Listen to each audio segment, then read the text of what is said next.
To every yin, there's a yang. To every good, there's a bad. To every prime, there's a Megatron. Sometimes a Galvatron. This is the Transformers Robots in Disguise, Megatron and Galvatron. Although, to be fair, this Megatron is sometimes called Gigatron. There's a whole lot to unpack here, but both of these guys are going to be our focus this time around in the latest GotBot True Review.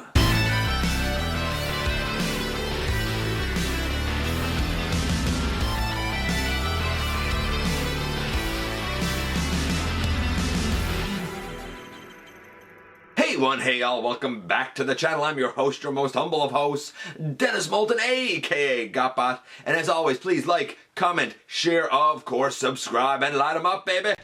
That's right, hit that notification bell, because it not only helps me out a ton, but it lets you know when content of all sorts goes up here on the channel. Check out Machinery of Man, The Everything Factor, Transformers Collectors, NL, and the Autobot family. Check us out on Patreon. Have a look at the products on Teespring. And of course, check me out across social media. All of those links and more in the description below. And this is RiD Megatron and RiD Galvatron. We're going to cover both of them because, except for the coloration, they're the exact same mold. I mentioned Gigatron, and I will mention that again because it's kind of a, I don't want to say a third use, because we also had this mold used for a Timeline's Death Source and for a Beast Wars Dragon Megatron, but it's a little bit of a different mold, and I'll touch on why the Gigatron is a little bit of a different mold later on. There's a lot here to unpack. This came out almost 20 years ago in the Robots in Disguise 2001 line. And we're naturally going to do our scores like we normally do with the coloration and the articulation and the conversion. But while this guy is kind of advertised as having 6 modes, this guy was advertised as having 10 modes. Because they're the exact same mold, they can both do all 10 modes, although Gigatron can't quite do all 10 modes. I know, it's already kind of confusing and a lot to unload. I'm going to do my best, not only to show you all 10 modes, but I'm going to do my best to show you the conversions between those modes. Be warned, some modes are more secure than others and more successful than others. And the way you move certain parts because of ratchets or just because of odd movements may be a little hard to show. I'm going to do the best I can for you, so without any further ado, let's head over to the table and take a closer look at these guys. And lo, some 20 years ago, we embarked on one of the most storied characters in Transformers history, that being this guy. If you know him from Car Robots, you may refer to him as Gigatron. Those of us in North America likely know him from Robots in Disguise as Megatron, and still some may not refer to either of them, but instead opt for the black and white mold recolor that would become known as Galvatron. Now, a couple of things to note before we kick this off. We're going to be looking at both the Megatron and Galvatron molds in the exact same review here. Why? Because it's the exact same mold. Few things to note. The Japanese version, Gigatron, apparently lacks a couple of tabs that the North American Megatron did use. The alteration was made on Galvatron across the board, but apparently it was the altered Galvatron mold that was the basis of all molds used in North America, not the least of which would include Timeline's Death Source, which I think was a great use of it, and the BotCon 2016 Beast Wars Megatron. Of course, both of those had a new head. With Beast Wars Megatron in particular, there's a little piece within the chest that is used for bat mode, I'm using that term loosely, that got removed. Even though the rest of the body can get in the bat mode, you can't flip that part up over the face. Now, in the instructions for Megatron, there are 6 modes. In the instructions for Galvatron, there are 10 modes. I'm going to show all 10 modes because these are literally the exact same mold other than the coloration. Am I necessarily going to be able to do all these modes perfectly? Maybe not, because I don't have any instructions. I've looked and whatnot. I have a pretty basic idea. You guys will get the idea, because none of these alt modes are exactly stellar. Perhaps the dragon ones, but since we have both of them in their robot modes first, I did want to show them next to their siege counterpart to give you a sense of scale. These are basically big, hefty Voyagers, though the mass would definitely put them in terms of a leader class. At the time, they were called Ultra Class, which I think was still a kind of a continuation of size classes from, for example, Beast Wars, roughly, kinda, sorta. And of course, here they are with their RiD, arch-nemesis, that being Optimus Prime. And it's kind of weird. I feel like the proportions on Optimus, like overall, are larger. It's kind of like the Voyager class Constructicons that make up Titan Devastator. Like, okay, they're Voyagers, but when you put them next to other Voyagers, like, their proportions seem off. I feel the same thing here. Like, Optimus's proportions seem off. Whatever, they're both fantastic. So we're gonna start off with the grades, and the grades, of course, are gonna begin with the coloration. Might as well. I'll also note that you'll see that they're both holding like swords. Their sword things can go together to become a staff. I'll show that in a few moments. But the actual like blades were blunted for the North American releases. No shock, that's kind of common. We're gonna begin with Megatron first, the black and purple lad, and honestly, the gold detailing is pretty much where it should be. The red is on his knees. It's on the sides of his forearms. Even up on the tips of his wings, like way up there.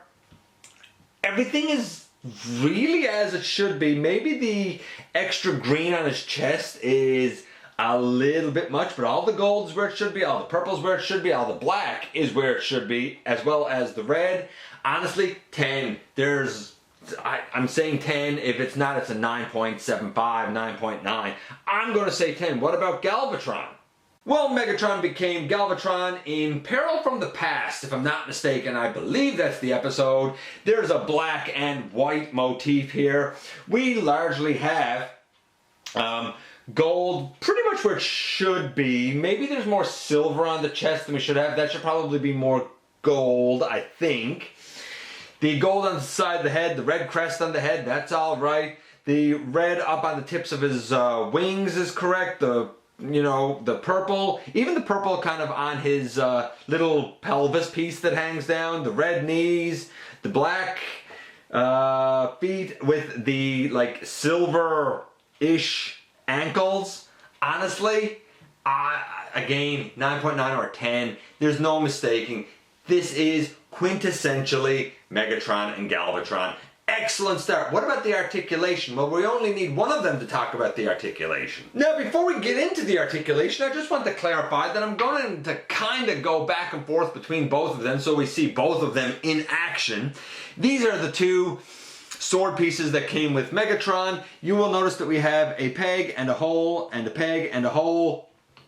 And basically what you do is you take both of these and you put them together like that. When you put them together, over right here you have these two pegs. They can slide into his hand so that he can hold this like a staff. And he can wield it above his head like this. By the way, I will note now that there's a ton of chrome on this guy. A ton of gold chrome. A ton of silver and greenish chrome. There's purple chrome. When we go to the Galvatron use, we have silver and gold chrome. A little bit of green chrome, a ton of gold chrome. There's a lot of chrome here. I'm not a chrome guy, but if you are, man, this guy or these guys has a ton. Okay, so the articulation, and indeed we'll kind of have to go through this a few times technically, but we're really mostly concerned about robot mode. That's what this guy's going to be in most of the time for most people, I think.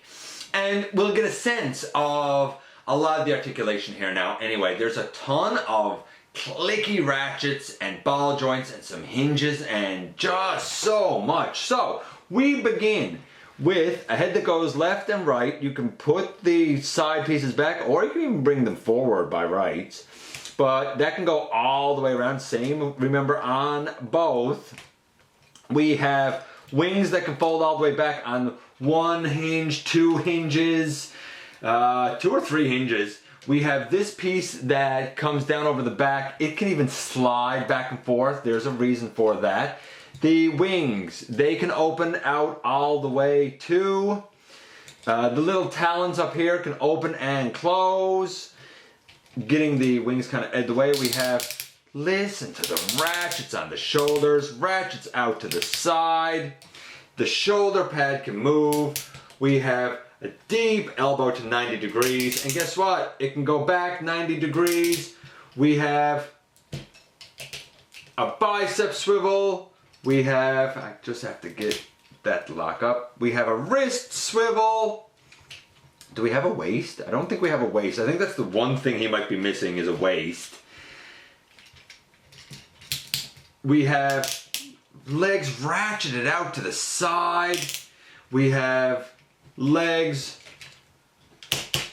heavy ratchet forward, heavy ratchet back, thigh swivel, knee bend to 90 degrees, more than 90 degrees, I'm sorry, deep knee bend, more than 90 degrees, thigh swivel if I didn't say it. We have the toes can go up and down, the heel can go up and down, the feet are on ball joints so they can move around a little bit and give you some ankle tilt. He is definitely back heavy, but finger articulation, maybe. Here's the thing. Let's put this in perspective of when it came out. We had already had Beast Wars and Beast Machines, which gave us some pretty great offerings and incorporated a lot more articulation than G1 or G2 ever could have dreamed to have. Then we get to Robots in Disguise, and that kicks off with some amazing offerings. For example, Fire Convoy or the RiD Optimus Prime. And then we get this with all of this articulation and all the modes. It was unheard of. And of course it'd be followed by Unicron trilogy stuff, but that's another thing for another time. 10 across the board. This is fantastic. Now I should mention before we go on any further that these, I'm calling them swords, but they do have like a firing mechanism. Like you can push down on this red button and this will fire like a missile, right? I don't want to do it here, but you get the idea, right? It does do it. Okay, so with 10s across the board and everything sorted and salted away, we can get into the transformation. This is mode number 1, of course, the robot mode. We have 9 more to get through. We'll go to, I don't even know necessarily the names for all of these. We'll go to what I'm calling the one-headed dragon mode first. So we come here and we open this up and put in his earpieces and slide the head down and close it up. We can come here, straighten out the arm and extend that down. Come over here, same thing, straighten out the arm, extend it down. Wonderful. Then we can, I guess we could even turn at the bicep swivel and turn at the bicep swivel. Then we can take this piece and we're just going to leave it up like that for now. Actually, you know what? We can bring this all the way up over and it should lock in, though I don't have it locked in there right now. Then we come to the lower legs here and we rotate the legs around and we're going to bring them back like all the way here on the hip. Maybe I do need to take that down yet. All the way here on the hip, close up the foot, and then bring this all the way up and over. Same here. We come up here, we bring this up, close up the foot, and bring it all the way up and over on the back. And we're going to stand the guy sort of down like this. And I'm going to readjust things so we can see it a little bit better. Okay, so that's a little bit better. Now we can bring this like nose cone section up. Really, there's a red crest on his head that should go into a little hole that's inside. We'll probably see it later. And there's a couple of tabs that should lock in, but we bring that up. we turn this thusly and we bring that down, and really, boom, that is one of the modes. Now, in pictures and whatnot, I have seen where these pieces are incorporated kind of like a tail on his back. I have no idea how that's done at all, but if you do, great. Either way, this is still pretty cool, still pretty effective. It's a one-headed dragon. Now, before we move on, I actually want to correct myself, because guess what? I did discover where you can plug these in. There are pegs on the thighs of Megatron and Galvatron, and you can peg these on there and they kind of become the dragon's tail. So there you go. Next we have some sort of a weird flyer mode. It's easiest to get to from here. So basically what you want to do is rotate the nose section around like that, and then you're going to, on the ball joint here, rotate the entire thing around like that. You're going to unpeg the blasters from the side of his legs, and we'll just lay those down for now. Then we're going to stand him up and just popped an arm off. We're going to stand him up. We're going to turn the feet around, turn the feet around, turn the legs back around, and get those arms out of the way. Flip down the wings like that, and we're going to bring the legs up over the back. So the legs will end up coming up over thusly. Now we're not done, because I actually need to open up the chest, and we're going to bring down the shoulders and kind of bend the arms backwards. It's a lot of moving parts here. I'm just going to get one of these arms done so that you can kind of see it without watching me fiddle with all these finicky pieces. Okay, so here is basically the flyer mode, and it's like, I guess it's a plane. Really what you're doing is you're bringing the whole shoulder assembly down, closing the chest back up, then you need to reorient the shoulder so that you can elongate the arm. By rights, I think the arm is supposed to be in more of a, like a bent pose, but you know, it is what it is. We have holes right here in the shoulder pieces, and those holes can accommodate the pegs right there on those things. So we take a peg here and slot it in that hole, and we do the same on this side over here. And this is the weird flyer. Apparently it's like a flyer plane type of mode. Now this is apparently not the only flying mode for Galvatron / Megatron. There is another one where we basically turn this around. This gets weirder and weirder and weirder. I'm gonna hope that I can actually figure this out. We'll see. So we take these off, and really what we're doing is turning this around. And I hope I can figure this out for you guys. This piece, I'm not gonna get that tabbed in. I know I'm not gonna get that tabbed in. Why am I even wasting my time? We will straighten out those legs, and then this comes down and closes in and closes in. I really do have to get this tabbed in though, if I can. And we take the legs, and if I can get them out, we rotate them around and bring it up over, and with this leg down we rotate it around and we bring it up over. I think, oh no, my mistake. So much is going on here, man.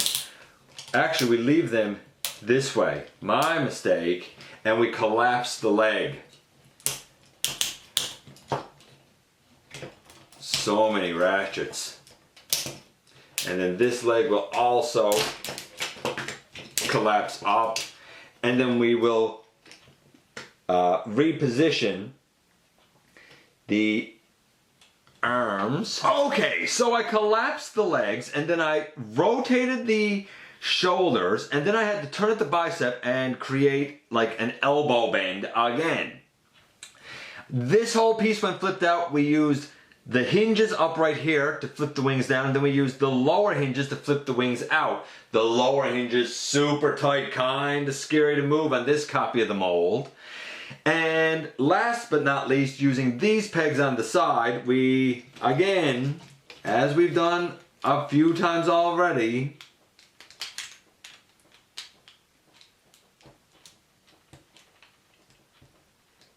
that one does not like to go on. That one, no problem. The other one, not a fan of going on. But this is like the biplane mode. By the way, as well, there's a couple of pegs and ports up under. You see like a white peg here? Well, behind that there's a port. And there's a black peg on this piece that plugs into that port. But this is your, I think it's called a hydroplane, if I'm not mistaken. This is basically your hydroplane. Sometimes you don't have the wings pegged in the front. Some people put them at a higher stance further back with the wings. I like them up closer to the front, but you can certainly bring it back a bit further and it does help with stability. Okay, whew. Now for the Roadster. For anybody keeping track, we're at the halfway mark. This is the 5th mode. And man, am I getting tired of changing this guy already. Okay, luckily there's not much to do here. This time around, we straighten up these wings and we bring them up on the side, and that gives us, if I can get this one positioned correctly, that should give us our front tires right there. Then we come to the back end here, and basically all we're doing is taking this section here and we're turning at the bicep. Okay, so now we have things solidified here, and it's a bit of a mess to get here. So I'm going to explain a couple of things that I'm sure did not show up nicely. One, trying to position these wings by this hinge down here is very, very difficult because it wants to either go past this point or flatten out more. Like, it does not want to stay right there where it's to. The real nuisance is the back end here. You have the shoulders brought down, the shoulder pad is out, and you're angling the arm down, bending at the elbow. This piece here, for some modes, is extended because it creates a paw. For this mode, you push it back. If I pull this back, well, you can't even see it. The fist is behind right there now, and it's out. These lower leg pieces are turned to the side and they are collapsed up. There is a peg hole underneath and there's a peg on the side of this forearm piece. The peg on the forearm goes into the peg hole on, I guess, the shin. We have to make sure that we have the legs turned the right way because the pegs on the upper thighs that are normally on the inside of the thighs are now facing up, and that's what we put these on. Once you have everything pegged in, this is actually fairly solid and rolls pretty well. But to call this a Roadster, to call this like a car is, I think it's kind of a stretch. Of course, if you think that this is weird, things are about to get weirder, though luckily the last modes are kind of beast modes. Well, except for one. You know what? We might as well do the other weirdo mode now, I guess. We'll take this off and we'll take that off and lay to the side. We untab and untab. We extend out and we extend out all the way. We come here and we extend that out and turn it. Come over here extend that out, and we turn it thusly.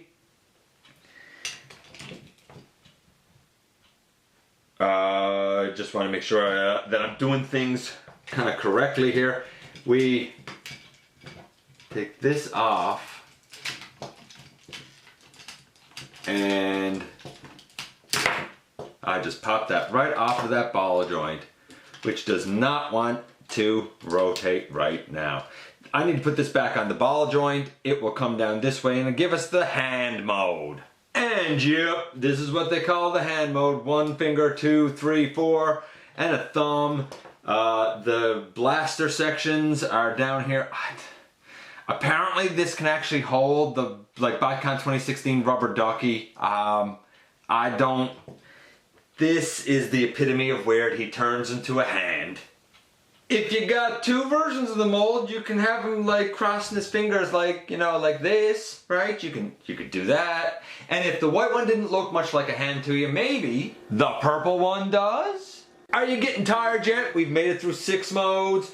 Whew, we're on the downside. Let's, bat, elephant, I don't know. Let's do one of those next because they're equally ridiculous.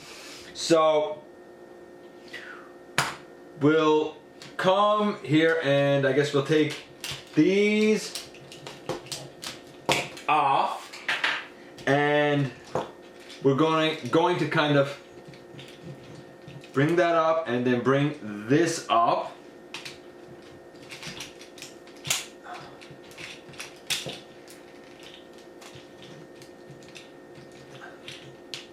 There. And this comes up over, and it should be able to kind of like peg in. Then we take this and it comes back up on the side, and this comes back up on the side, and they peg in on peg holes. We straighten these out and we turn them. We straighten this arm out and we turn it. We open up the feet. I don't know if I'd call this an elephant, man. This is a pretty iffy elephant. But I guess it has a trunk, I suppose. You could even, and I just dropped one on the floor, you can even give the guy tusks, apparently. Now, the only way you're going to give him tusks, though, because you can do it this way, the only way you're going to give him tusks is if you open this up again and actually do bring these out. I like it up, but I mean, if you want to give him tusks, do it this way, turn them, and then using these peg holes here, you guessed it, you peg that in, and you come to this side and you do the same thing, and you are gonna, if I can do it, straighten that up. This needs to peg in there.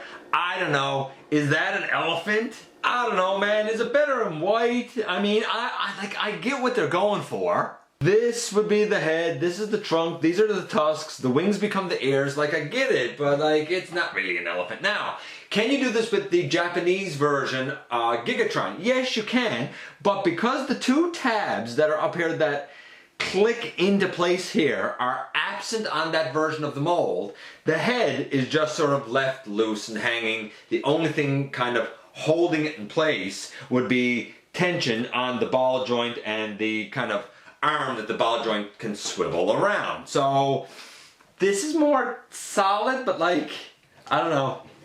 Is that an elephant? Like, is that good? I don't know, man. Now, speaking of being in this mode, we can, I guess, do maybe the, like, Griffin mode next. If I can recall how to do the Griffin mode. I believe we unpeg this. If I can unpeg it. Not that it wants to unpeg for me. It comes off that ball joint again. I'm going to have to put it on that ball joint. On the Galvatron version of this mold, that ball joint, it loves to pop out, man.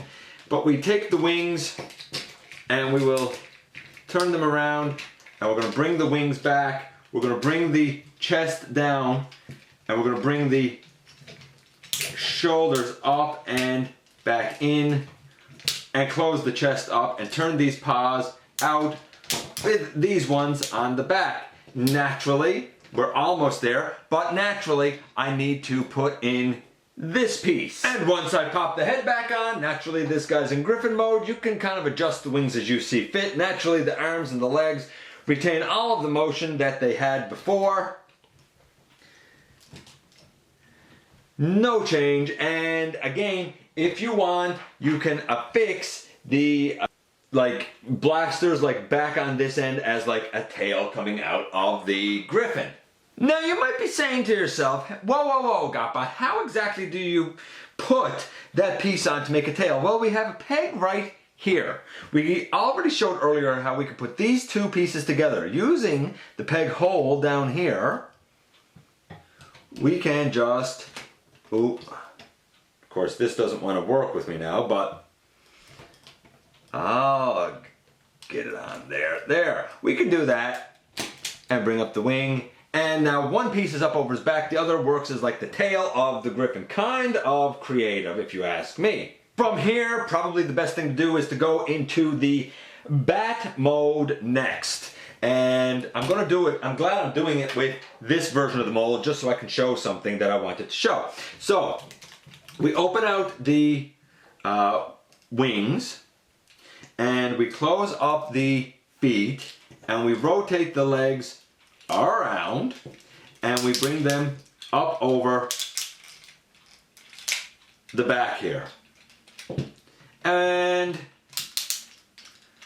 we bring these down to the side. Now you can open out these two little hands here to give him little bat hands, I guess. This comes over the back, this opens up, the head slides up, and then there's a little snout piece here that comes out. That little snout piece is not on the BotCon Beast Wars Megatron version. So you can do all of this, and you close the chest back up. You can do all of this except bring the snout up over the face. Last but not least, you take those two blasters and using pegs here up on the wings, you put one there, and you put one there, and I guess it's a bat that even Mindwipe would be proud to call a family member. Now I figured it might be easier to see the little bat arms here extended on the black and white version. Maybe I'm wrong, I don't know. You guys are the ones looking at the screen, but I thought it might be a little bit easier. I guess it's a fine bat, I suppose. Last but not least, 10th mode. So far, just so we're clear, we had a one-headed dragon, then we had some sort of a plane thing, then we had what apparently is like a hydrofoil type of plane, then we had a roadster, if you can call it that. It had 4 wheels and rolled. Then we had an elephant, of course we had the robot, we had a hand, we have had the Griffin, now we've had the bat. All that leaves is the two-headed dragon. And the two-headed dragon really means that we come here, push this down, we push the head down, we close that up. We're going to take these up, around, turn them around, and turn these around because they're going to be our legs. Right? We're gonna get those out. We're going to take this, and I guess I'll rotate it here. That comes down, and it's our tail. This is that weird head piece. It was the head of the Griffin. It was the head of the one-headed dragon. And we're going to extend the legs straight up. Now, things are starting to get a little funky, so we're going to readjust things so you can see it all clearly. Okay, so now we can close those arms back in, rotate and rotate these legs around, rotate the heads around, flip this covering back and open the mouth, rotate that head around, flip the covering back and open the mouth. And we're going to take the wings here and, nope, down too low. My mistake, down too low. Flip them up like that. Basically. And boom, really in the end, here we have the two-headed dragon. I guess if you want, I closed them, but I guess you could also bring these arms out for the two-headed dragon mode. Seems to be as convincing of a dragon as I could come up with. And last but not least, no, that's it. We've gone through all 10 modes. So final thoughts. We had a 10 for paint ups. We had a 10 for articulation. Yes, indeed, I think it's safe to say that it's also a 10 for the transformation. Now, why do I say 10? It has endless modes. I'm sure that there's tons of fan modes besides the 10 modes that I've shown you. This may very well, if I'm not mistaken, be the Transformer with the most alt modes. Granted, all of them are pretty iffy. He pulls off some of them better than others. I think this mode is best served by its beast modes. I feel like the Griffin is somewhat believable. The two dragons are somewhat believable. Maybe even one of the flying modes is believable. And of course the robot mode is great. But the Roadster is a big stretch. The elephant is a huge stretch. The hand, okay, I guess. The other flying mode is a big stretch. And I suppose it works as a bat, but it's a pretty chunky bat. Overall, the guy was and is a 10 across the board, but you have to accept that he's going to have some really weird looking alt modes and that some of them are going to stay tabbed together more securely and better than others. But at least the ones that don't stay tabbed together securely benefit from the multitude of tight clicky ratchets that this guy has. I've never experienced the mold before now, but I have no problem saying that it was, is, and probably ever will be fantastic. And here we are once again. And both of these amazing. If you have the Death Source version, amazing. If you have the Beast Wars Megatron version, this is an excellent mold for that. If you have the Gigatron version, great. But, I mean, a couple of the versions, because they don't have those tabs, are going to, I guess, not be quite as secure as they could be. Admittedly, I think that these are best used for the beast modes. It's an okay bat. It's definitely great for both of the dragon modes. I think the Griffin is pretty good as well. Maybe one of the flyer planey modes. The other one I'm pretty iffy on. The Roadster I'm pretty iffy on. But the robots are amazing. When I see this, I think two-headed dragon and I think excellent robot. Everything else is kind of a bonus. I kind of like one of the flyers though, you know? It's sort of plainish. I dig it. But the coloration's spot on. The articulation, amazing. Even by today's standards, better than a lot of things we get today because of all of the ratchets, man. Great joints. A few ball joints, I think, here and there. But where they're two really kind of makes sense.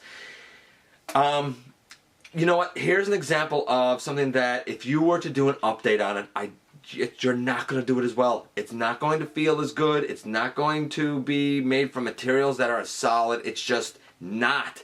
This is one of the best feats of kind of design, I would say, in the last 20 years. Nothing feels cheap. Nothing feels like it's going to break. Even the pieces up by his head that are chromed, like they feel fine. I don't think that I don't think any harm is going to come to them other than some of the chrome wearing off, but that's chrome for you. Still amazing. 20 years later, we talk about all the advancements in design and technology, and 20 years later, these two stand the test of time as some of the best offerings to come out of any Transformers line. Let me know what you think about these guys. You know I appreciate it when you come by and give me some of your extremely valuable time. If you're in a position to help the channel to grow, there's a donate link down in the description, or of course you can visit us on Patreon or Teespring. Hey, pick up a mug, why not? Don't forget, somehow, some way, each and every day, you do make a difference. It's so important that you keep that in mind. Please make smart choices now for you, your friends, and your family. What else can I say, man? I look forward to the next time that you and I get together to have another visit. Either in the live streams on Thursday nights at the stop motion premieres, or the old fashioned way, baby, right here inside the videos.